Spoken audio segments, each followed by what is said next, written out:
हरि हरि हरि गोविंद श्री हरि हरि गोविंद हरि हरि हरि गोविंद श्री हरि हरि गोविंद।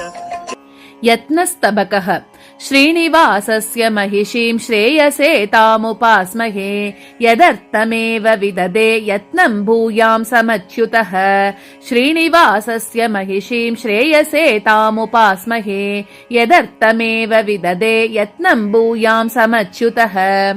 कमले कमले क्षणस्त्वदर्थे कठिनं कर्म करोद्यसौ न किं वा कलशोदति मन्थन प्रयासात् अपरं किं श्रमतायि कर्मलोके। तव गुरुस्तन शैलभरं सदा जननि वोडुमना जगतां पिता उरुबरोद्वहनाभ्यसनाय किं तमपि मन्तरम् अम्बुनिदौ ददौ। नादत्तमध्यवनि सिद्ध्यति किञ्चनेति निश्चिन्वता भगवतापि विवित्सदा त्वां वैदेहिकामपि शिलामबलां विधाय कन्या प्रधान विधिरक्षपदाय चक्रे। विद्यां बलां रघुपतिः पतिगादिपुत्रात् सम्प्राप्य निह्नुत समस्ततनुक्लमोऽपि अम्बातनुक्लमहरामबलामिह त्वां स्वस्य ध्रुवं घटयितुं तमुपास्त भूयः। संशन्ति पङ्क्तिरतयागविदेपलं यं सोऽयं मगावनि भवां जनकात्मजे त्वां प्राप्तुं व्यधात् कुशिकनन्दन यज्ञरक्षां रक्षांसि हन्त दमयन् युधि रामचन्द्रः। भगवति क्षितिपुत्रि भवत्कृते भवहरोऽपि भवन् रघुनन्दनः समभवद् भवचापलतां स इति विस्मयवन्त इहास्महे।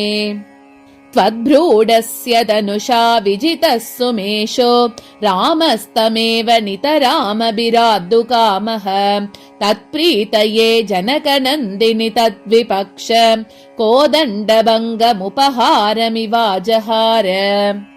कर्तव्ये जनकेन मैथिलि तवोद्वाहक्रमालोचने सोऽयं वागुपकारमारचयितेत्यालोच्य भाविस्थितिं तत्त्वं शैकपुरोहितस्य हि सदानन्दस्य हर्षायतन माधुर्ग्रावदशां हरन् रघुपतिस्तस्योपकारं व्यधात्।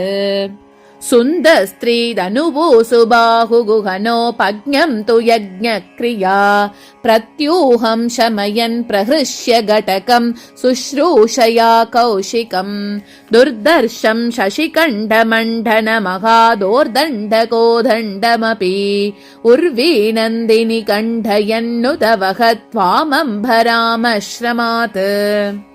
त्वां मार्गमानस्त्वदुदन्तशंशिने वृद्धाय घृद्राय रमे रघुत्वहः योग्येकयोग्यानि पदान्यदातहो सन्तोऽपि वेलामतियन्ति रागतः। अपि सकलशरण्यो मानिनामग्रकन्यो भगवति भवदर्थे भानुवंशाधिनाथः कपिमपि शरणोत्कः कञ्चिदानञ्जकश्चं घनयति न पलाति गौरवं लाघवं वा। त्वद्दाने जनकेन मैथिलि पुरा शुल्कीकृतं स्वामिनः पाण्यङ्कुश्चकिनं व्यधात् पशुपतेश्चापे गुणारोपणम् त्वत्सम्प्राप्ति सहाय वानरपतेः प्रत्यायनार्थं त्वभूत् पादाङ्कुश्चकिनाय दुन्दुभिधनोस् दद्धूरतक्षेपणम्।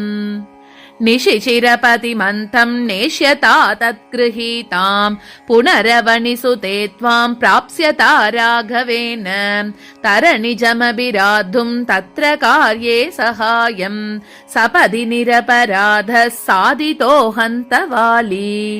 परो रजसि धामनि श्रुतिशिरो भुवि छान्दसे महामहसि योगिनां दहरमन्दिरे च स्थितः दरादुहितरादरात् तव कृते कपीन्द्रागतिं प्रतीक्ष्य दिवसान् बहु नवसदृश्यमुखे प्रभुः। रघुकुलपतिना ते लोकनायैव सीते कृतरविसुतसेव कोऽपि दत्तानुभावः वनशिखरिविहारी वानर ब्रह्मचारी जलधिमपि ललङ्के जातकेदं ललङ्के द्रष्टुं त्वां ननु हनुमन्तम् अग्निदाहादि आतङ्कं बहुमतिलङ्कमाप्तवन्तम् सर्वस्वायिथ परिरम्भ सौख्यदानात् काकुत्स्थो जननी चकार निर्व्रणं तम् दराधुपनतं रमे दशशिरोनुजं त्वत्कृते समस्तनयकोविदः सपदि संग्रहीतुं प्रभुः असादितरिपुस्तलोभ्य विशिष्ये च तं तत्पदे नरः कुशलमश्नुते न खलु साहसिक्यादृते स्त्रीहेतोः प्रथमं निजेन गुरुणा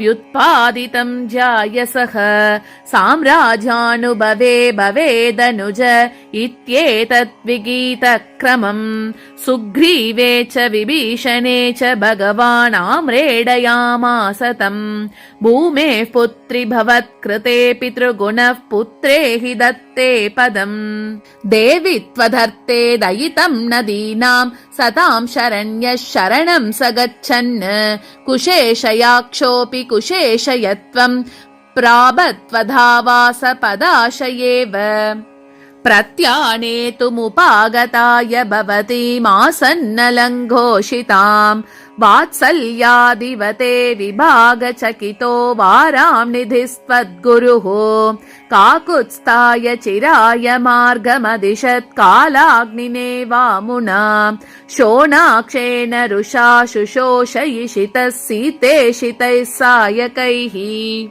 प्रपात्य महतो गिरीन् प्रसभमन्दरिन्द्रेण योऽपि अदायि वसुधासुते तदनुजस्त्वदर्थं प्रभुः अमुं बहिरिलादरैरपि तदन्नितिं पादसां कपिव्रजकरार्पितैः किमिह शेषपूर्तिं व्यदात् अङ्घ्र्योरक्ष्णोरपि किल फलं वानराणां नराणाम् आराद्राशिं तरितु मनसाम् अम्बसामं हसां च मानार्हस्त्वा महितभवनात् मानिनीशुः काकुत्स्थोऽसौ जननि विदते कौतुकात् सेतु कार्यम् अन्तर्यस्फुटमनलेन वारितो भूत् विश्वेषां जननि विधातुमेष सेतुम् त्वल्लिप्साकुलरघुनाथचोदनातः पातोदिर्बहिरपि वारितो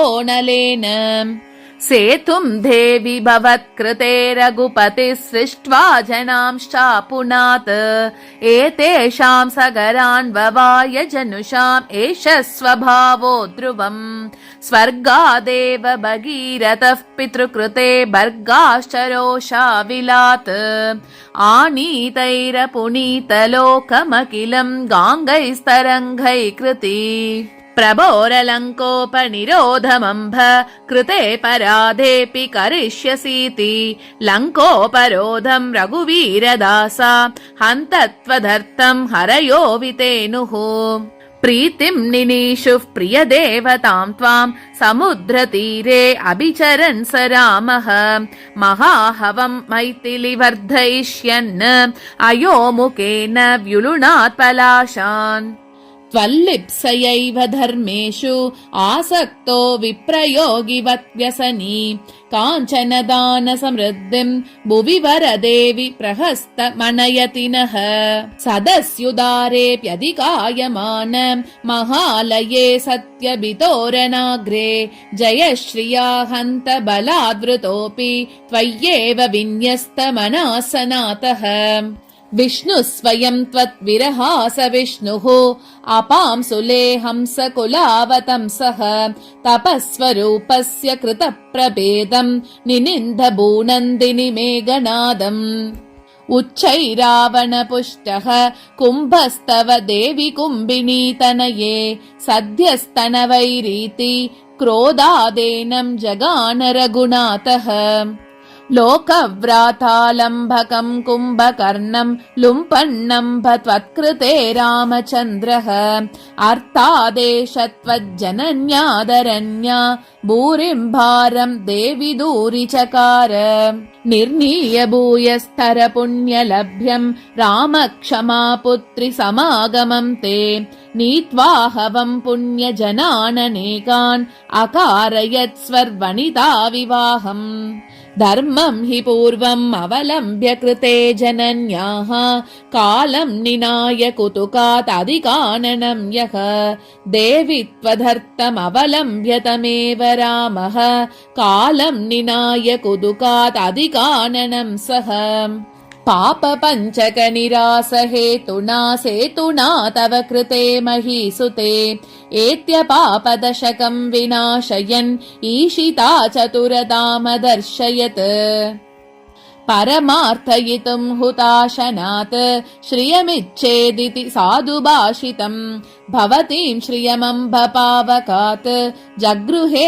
जानकी लक्ष्मणाग्रजः प्राणव्ययं कृतवतः प्लवगां स्वदर्थं भूयोऽपि जानकी जिजीवयिषुः स रामः वव्रे वरं त्रिजगतां वरदोऽपि देवान् कार्यार्थिनो हि पुरुषस्य कुतोऽवलेपः काकुत्स्थकमनीय भूषणमणि क्षौमाग्रय हेमादिभिः तोषं देवि निनाय वानरभटान् त्वत्कार्य दुर्यान् प्रभुः एतत् युक्तमिदं तु विस्मयकरं यत्सर्वनिर्वाहिने रङ्गं हन्त विभीषणाय दिदिशे रत्नादियोग्याय सह अवतारान् दश भगवान् अपत्यभूतं जगत्समस्तं ते त्रातुं मातरकार्षीत्वदिश्च करणादृतेन तस्य फलम् अवतारान् दश भगवान् अपत्यभूतं जगत्समस्तं ते त्रातुं मातरकार्षीत्वदिश्च करणादृतेन तस्य फलम् इति श्रीमद्वेङ्कटाद्वरि विरचिते श्रीलक्ष्मीसहस्रे यत्नस्तबकः। हरि हरि हरि गोविन्द श्री हरि हरि गोविन्द हरि हरि हरि गोविन्द श्री हरि हरि गोविन्द।